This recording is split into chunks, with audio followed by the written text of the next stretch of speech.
বন্ধুরা, আপনাদেরকে অসংখ্য প্রীতি এবং শুভেচ্ছা জানিয়ে আজকের হেলথ কেয়ার এপিসোড আরম্ভ করছি। আজকের হেলথ কেয়ার এপিসোডে আমরা আমাদের রক্তের মধ্যে হিমোগ্লোবিনের পরিমাণ যদি কমে যায়, তো আমরা ন্যাচারালি কিভাবে হিমোগ্লোবিনের পরিমাণ আমরা বাড়াতে পারি, আজকে আমরা সেই বিষয়টা নিয়ে আলোচনা করব। বন্ধুরা, আপনারা সম্পূর্ণ ভিডিওটা দেখবেন। আপনাদের মধ্যে যারা এখন আমার চ্যানেলকে সাবস্ক্রাইব করেন নাই, চ্যানেল সাবস্ক্রাইব করে নেবেন, বেল আইকনে ক্লিক করে অল বাটন অন করে রাখবেন। বন্ধুরা, মানুষের রক্তের মধ্যে অত্যন্ত গুরুত্বপূর্ণ একটা প্রোটিন হচ্ছে হিমোগ্লোবিন। এই হিমোগ্লোবিন মানুষের শরীরের ক্ষেত্রে অত্যন্ত গুরুত্বপূর্ণ কাজ করে থাকে। তো যদি মানুষের শরীরের মধ্যে কি হয়, হিমোগ্লোবিনের পরিমাণটা কমে যায়, তো বিভিন্ন ধরনের সমস্যা হতে পারে। তো আমরা কিভাবে হিমোগ্লোবিনের যে লেভেল আছে সেই লেভেলটাকে আমরা ন্যাচারালি অর্থাৎ বিভিন্ন ধরনের খাদ্যবস্তু খেয়ে আমরা বৃদ্ধি করতে পারি, আমরা সেই বিষয়টা নিয়ে আলোচনা করব। বন্ধুরা, একজন প্রাপ্তবয়স্ক মানুষের ক্ষেত্রে যদি পুরুষ হয়, তার ক্ষেত্রে হিমোগ্লোবিনের যে লেভেল বা রেঞ্জ সেটা হচ্ছে 13.5 গ্রাম পার ডেসিলিটার টু 18 গ্রাম পার ডেসিলিটার একজন প্রাপ্তবয়স্ক পুরুষের ক্ষেত্রে। এবং প্রাপ্তবয়স্ক একজন মহিলার ক্ষেত্রে সেই রেঞ্জটা হচ্ছে 12 গ্রাম পার ডেসিলিটার থেকে 15 গ্রাম পার ডেসিলিটার। আর ছোট ছেলে মেয়েদের ক্ষেত্রে হচ্ছে 11 গ্রাম পার ডেসিলিটার থেকে 16 গ্রাম পার ডেসিলিটার। তো এই লেভেল যেটা নর্মাল লেভেল, এর থেকে যদি কম হয়, সাপোজ পুরুষের ক্ষেত্রে 13.5 থেকে কম, মহিলার ক্ষেত্রে 12 থেকে কম, শিশুদের ক্ষেত্রে 11 গ্রাম পার ডেসিলিটার থেকে যদি কম হয়, তো বিভিন্ন ধরনের সমস্যা হতে পারে। এর মধ্যে প্রধান যে সমস্যা হতে পারে সেটা হচ্ছে অ্যানিমিয়া। অ্যানিমিয়া রোগ হচ্ছে যখন মানুষের শরীরের মধ্যে কি হয়, অক্সিজেনের লেভেলটা কমে যায়, অক্সিজেনের পরিমাণটা কমে যায়, তখন কি হয়, অ্যানিমিয়া রোগ হয়। তো এই অক্সিজেনের পরিমাণটা কোন সময় কমতে পারে, যখন মানুষের শরীরের মধ্যে হিমোগ্লোবিনের পরিমাণটা কমে যায়। অর্থাৎ হিমোগ্লোবিন কি করে, তাকে ফুসফুস থেকে অক্সিজেন মানুষের শরীরের বিভিন্ন অর্গান বা টিস্যুতে কি করে পৌঁছে দেয়।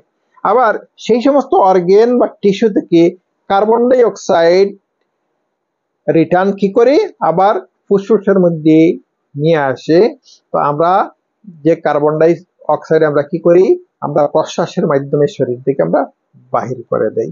তো আমরা যখন শ্বাস নেই, অক্সিজেন গ্রহণ করি, সেই অক্সিজেনকে ফুসফুস থেকে বিভিন্ন অর্গানে বা টিস্যুতে হিমোগ্লোবিন পৌঁছে দেয়।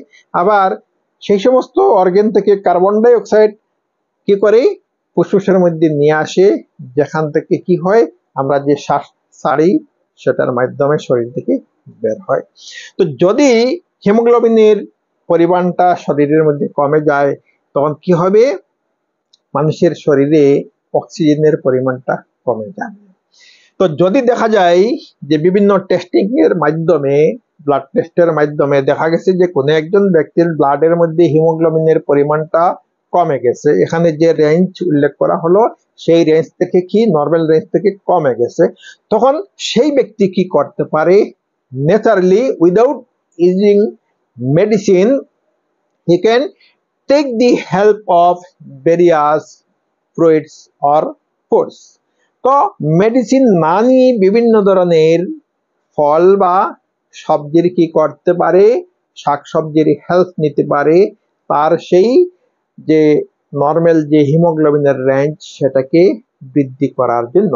তো এই সমস্ত ফল বা শাকসবজির মধ্যে উল্লেখযোগ্য প্রথম যে ফল, সেগুলোর মধ্যে আছে বেনানা, অরেঞ্জ, আপেল, আঙ্গুর ইত্যাদি।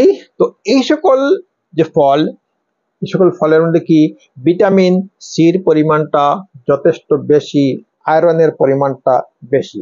অর্থাৎ যখন কি হয় মানুষের শরীরের মধ্যে ভিটামিনের অভাব দেখা দেয়, বিভিন্ন ধরনের ভিটামিনের অভাব দেখা দেয়, আয়রনের অভাব দেখা দেয়, তখনই কি হয়, তো হিমোগ্লোবিনের পরিমাণটা কমে যায়। তো এই ধরনের ফ্রুইট বা ফল শাকসবজি খেতে হবে যে ধরনের শাকসবজি বা ফলের মধ্যে কি আয়রন, তারপরে vitamin A, vitamin B, vitamin C এগুলো বেশি আছে।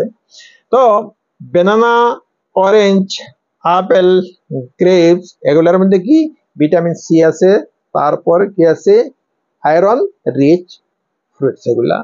তারপরে পমগ্রেনেট অর্থাৎ বেদানা বা ডালিম যেটাকে বলা হয়, এই ডালিমের মধ্যে কি আছে, তো প্রচুর পরিমাণে কি আছে, ফলেট আছে, ভিটামিন বি আছে, আয়রন আছে। তো যে ডালিম খেলে কি হয় মানুষের শরীরের মধ্যে আমরা জানি, তো কি হয় ব্লাড বৃদ্ধি পায়। তো ব্লাড বৃদ্ধি পায় এবং তার সাথে কি হয়, তো হিমোগ্লোবিনের পরিমাণটা বৃদ্ধি পায়। তারপরে ডেটস অর্থাৎ খেজুর, তো খেজুরের মধ্যে কি আছে, যথেষ্ট পরিমাণে কি আছে, তো ভিটামিন আছে, তারপরে আয়রন আছে, যার জন্য খেজুর যদি খাওয়া হয় তো কি হয় মানুষের শরীরের মধ্যে তো হিমোগ্লোবিনের পরিমাণ কি হয় বৃদ্ধি পায়। নেক্সট হচ্ছে বিটরুট। তো বিটরুটের মধ্যে আমরা জানি বিটা ক্যারোটিন, যথেষ্ট পরিমাণে বিটা ক্যারোটিন আছে বিটরুটের মধ্যে, ভিটামিন ডি আছে, তারপরে তো আয়রন আছে। তো এই বিটরুট যদি সেবন করা হয় রেগুলার তো কি হয়, তো বিটরুট আমরা জুস পানীয় খেতে পারি, তখন এইভাবে যদি খাওয়া হয় তো মানুষের শরীরের মধ্যে কি হয় হিমোগ্লোবিনের পরিমাণ বৃদ্ধি পায়। তারপরে তো লেগুমস, লেগুমস হচ্ছে বিভিন্ন শিমের যে বীজ, বিভিন্ন শিমের বীজের মধ্যে কি আছে, যথেষ্ট পরিমাণে কি আছে, প্রোটিন আছে, মিনারেলস আছে, তারপরে ভিটামিন আছে। তো এই ধরনের যদি কি হয় শিমের বিভিন্ন ধরনের যে শিম আছে সেই শিমের বীজ যদি কি করা হয়, তো রান্না করে যদি খাওয়া হয় তো মানুষের শরীরের মধ্যে কি হয় ব্লাডে হিমোগ্লোবিনের পরিমাণটা বৃদ্ধি পায়। তো এই ধরনের বীজের মধ্যে যথেষ্ট পরিমাণে কি আছে, মিনারেলস আছে, তারপরে আয়রন আছে, ভিটামিন আছে। তো এগুলা যদি খাওয়া হয় তো মানুষের ব্লাডের মধ্যে কি হিমোগ্লোবিনের পরিমাণ বৃদ্ধি পায়। তারপরে হচ্ছে পামকিন সিড। তো পামকিন সিড যে লাউয়ের যে বীজ, তো লাউয়ের বীজ অত্যন্ত প্রোটিন মিনারেল সমৃদ্ধ একটা বীজ, যে বীজ সেবন করলে মানুষের বিভিন্ন ধরনের উপকার হয়। এর মধ্যে একটা উপকার হচ্ছে যে ব্লাডের মধ্যে কি হয় হিমোগ্লোবিনের পরিমাণ বৃদ্ধি পায়। তো এছাড়া বন্ধুরা আরো অসংখ্য ফল আছে, যে সমস্ত ফলের মধ্যে কি আছে, যে সমস্ত ফলের মধ্যে আয়রন রিচ ফ্রুট, তারপরে যেগুলোর মধ্যে ভিটামিন বি, ভিটামিন সি বেশি পরিমাণে আছে।